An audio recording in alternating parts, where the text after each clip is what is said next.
patron saint of hated cars. I love so many everyday economy cars, and yet there are still cars that I absolutely hate and despise with a burning passion. Now, it's all for petty reasons. In fact, I think most of these cars are acceptable daily drivers and fine. I just hate them for very specific reasons.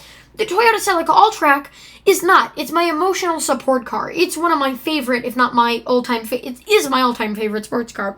Look at this. Come on, look at that. Look, fog lights embedded in the rear grille. You got like the cool matching amber. You got the weird looks like a back when I was in high school, looks like one of those like gravitational field things, pop up and down headlights that they look good. They're all in uniform. I love this car. So this is going to be my emotional support car if ever I get too angry. No, I'm not a very angry person, but I despise a lot of these cars.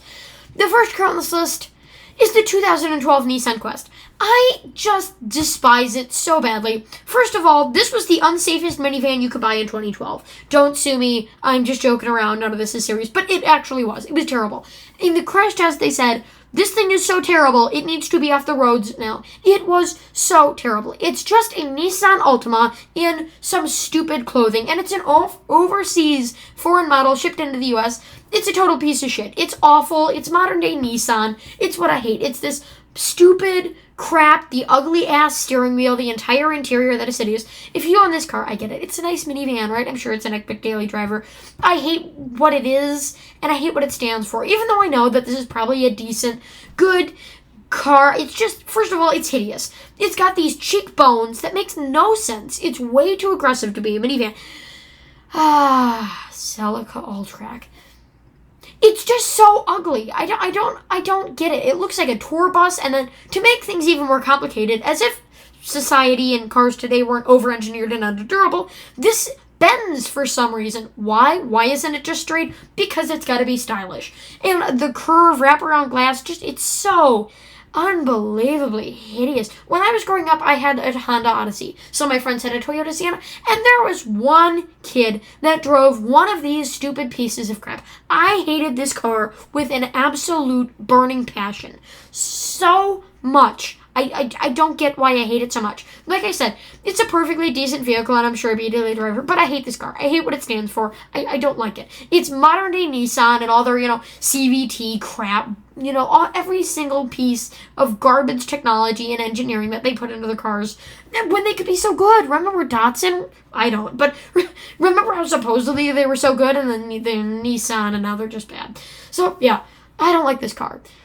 The Mazda MX-30, it's so hideous. Mazda has such a beautiful design language. It's so nice and clear and luxurious while still being affordable. This is shit. It has awful legroom. It has awful everything. Everything about this car is awful. The range is terrible. The interior is so bad.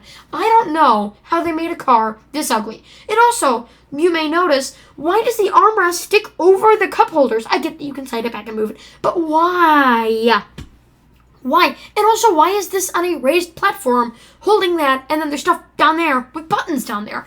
My Toyota Prius's heated seats buttons are buried underneath the actual shifter. I hate that. Imagine this. Your screen, your dash, everything is buried, under this thing. I don't get it. There's chrome, there's wood, there's brown, there's black, there's gray. And there's every single color in this car, and it's hideous. It's so terrible. It's ugly. And then you've got all the storage space in the back, except it's useless because you've only got like a foot of height for anything that you put in there. So you either better be carrying a lot of CRTs and banker's boxes. Otherwise, this car ain't going to be able to do shit. Nothing. And it's got touchscreens for everything. Everything going to have touchscreen. And it's so hideously off balance. You've got this rugged, awful shifter with like two leather things on either side with a metal band going up and hideous with this stupid shifter pattern. The Prius shifter is stupid. It's dainty. It's bad. And I love it because I love how weird it is. But I don't like it. This is worse. There's nothing cute or dainty about this.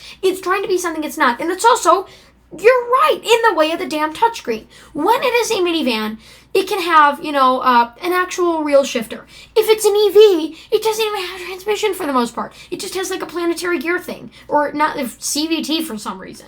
Why do we need to have a shifter, and why do you need to put it directly in front of the touchscreen? Why? First of all, you don't need a shifter. Second of all, the touchscreen shouldn't even be there. And third of all, why the hell would you put the two right next to each other? Also, Mazda. Why can this be a touchscreen, but the actual screen that you use for everything else can't? Why do I have to fiddle around with this stupid thing? I don't like this car. I don't like it. Ugh, the back is so ugly, and there's like an X. Why is there an X? Like when Chevy put the logo in the thing, like good chuckle, right? That's fun. This isn't even a chuckle. What does the X have to do with anything? Just awful, ugly, hideous piece of shit. And I aimed it at young people when this was like $40,000 off whack. Ridiculous, stupid. The stupid Uplander. What was GM thinking? This is just GM disparity. Okay, I'm just gonna say this because I'm gonna get really brutal. If you own any of these cars, I don't feel bad for you because they're actually pretty decent cars, right? The Nissan is good and reliable. The Mazda is a Mazda and will probably be running for longer than I will, even though it sucks ass. And this thing, seriously, the range, really, I can't even make it to, I don't think I could even make it to my grocery store with that amount of range and back. And this car, I don't know what it is. This is more GM, and this is 2007, so I was about 2 when this thing came out. And it's just GM. This is the GM that I grew up with, the piece of shit, everything is plastic, everything is weirdly shaped. Like, really quickly, GM. Why is the steering column so gargantuanly big with tiny little silver pieces with no buttons on them, and then a huge, perfectly round steering hoop that is for some reason higher than it is low? I don't know. And then they're trying to knock off the Chrysler over here with that thing. It's not working. No one wants your stupid minivan, GM. I don't know. I've never liked GM, and this is it's all the GM ugliness and absurdness. Also, GM, I'm sorry. I get to call you out in this episode because people know that I'm going to be hating cars, right? So they expect this car hate. Why does every single car that's not a sedan have 6 lug nuts? GM, your cars are pieces of shit. They fall apart instantly if they're not 1 out of 2 models, right? And one model I made my last video on, right? 1 out of 2 models, right? Like the 90s cars and then the Cruise turbo diesel. Why do they all need to have 6 lug nuts? It's not a performance vehicle. It's not a heavy vehicle. It's a minivan. If my 2007 Odyssey with 1 more seat, with 3 more seats, we had 8 seats. We had 1, 2, 3, 4, 5, 6, 7, 8. We had 8 seats. This thing only has 6, which is only 1 more than a standard passenger car, so I don't know why the hell it's a minivan. If my car, which has 2 more seats, a lot of seats. If it can get away with 5 lug nuts, then this thing sure as hell can. I don't know what they were thinking. They're just knocking off everyone else with this. I mean, why? Metal rails. Seriously, metal rails. Wow, look at you. How rambunctious. How cool. How hip and with the kids are you, GM? It's just so angering and stupid. I really don't like. Even when this thing came out, I was like, that is a stupid car. And it's not that so much that it's ugly. It's stupid. It's just stupid. Oh, I believe that folds up into a seat. I don't care. I don't care about enough this car to read about it. It's ridiculous anyway. And even if it was a 7-seater, during the minivan wars, really, this is 2007 prime minivan wars. Why would it be a 7-seater instead of an 8-seater? I don't understand that, right? And why does it have to be huge? And why do the turn signal indicators have to be different on their own little floating island? And what is this for? Because I get that the half of that's probably fake. They're like a mini doghouse that can live in the front. It doesn't. The Dodge Dart. Okay. Why is it ugly? Okay. I love ugly cars. I love the Honda Element. That's what people call an ugly car. I love the soap bar Prius. In fact, I own the 2 soapiest of the soap Priuses. And yet, this soap thing, I hate it.